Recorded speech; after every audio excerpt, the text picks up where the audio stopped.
1900, South Mennonite Brethren Church with members. In 1915, Nagar Kannul School and building with members.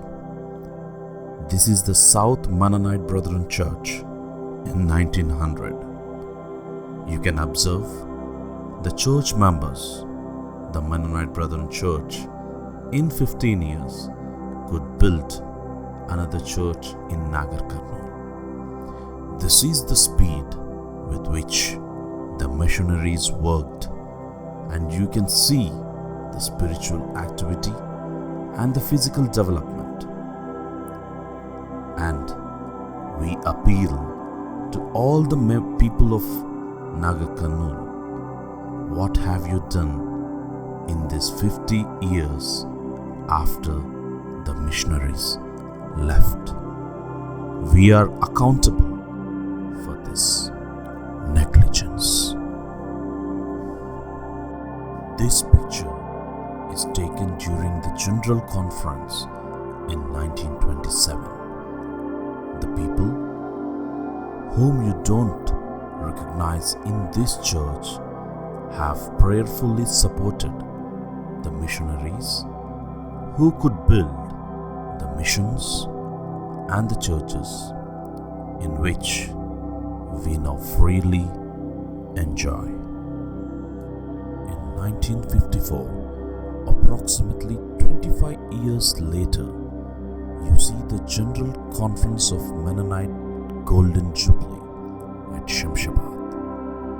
In 25 years, the conference in USA could produce the congregation that you see in 1954. The congregation and the children you see in 1954 are probably the elders' wealth and educated members in our churches now. Orphan hostel students.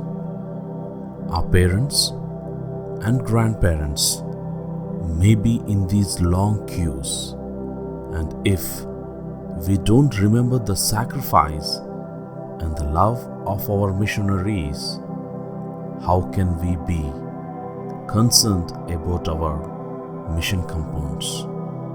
All these missionaries left their homes to serve us, to educate us, and to make what we are today, and they left to their country.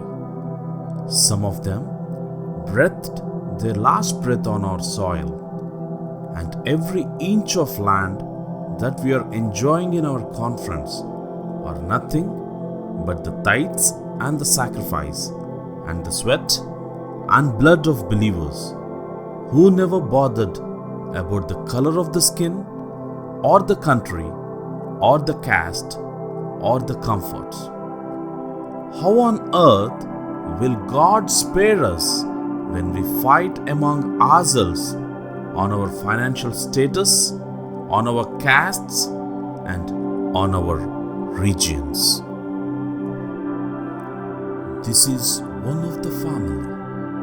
This family is one among the 70 missionaries who spent their life so that all our reverends, elders, and theologians of the day could gain the respect and comforts. The question is, what are we giving in return? The question is, what positions we are fighting for in our churches? How much are we highlighting our families at the cost of sacrifice? The only reason the missionaries and the churches served us is a miniature of love of Jesus, the first ever missionary who came down to the earth living the heavenly glory. How can our churches sit idle and not go beyond our comfort zones? Gadwal Street View.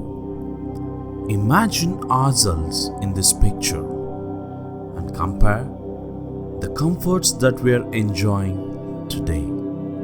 1883, the birth of Mennonite Brethren Foreign Mission. This was the church from where the first ever foreign missionary activity initiated. None of the comforts that we are enjoying were available in those days, but still the missionaries reached our land and endured 2 world wars, famines, plagues, and deadly diseases. The question is, are we coming to our church in time? The question is, are we giving our tithes regularly? Do you think you're doing a favor by coming to the church? Do you fear God, whose love motivated the missionaries to make us what we are today? The lifestyle of missionaries. You can see the comforts and the royalties maintained by Maharajas and Zamindars.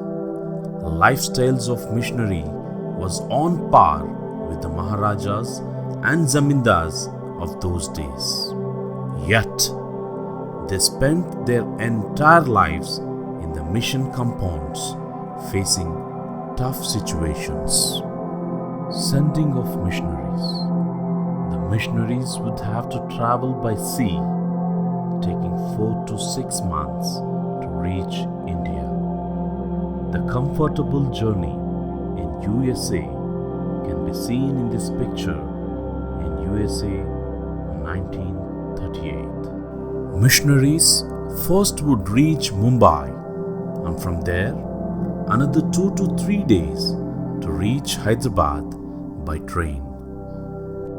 From Hyderabad, they have to move by bullock cart to the respective mission stations as public transport was scarce.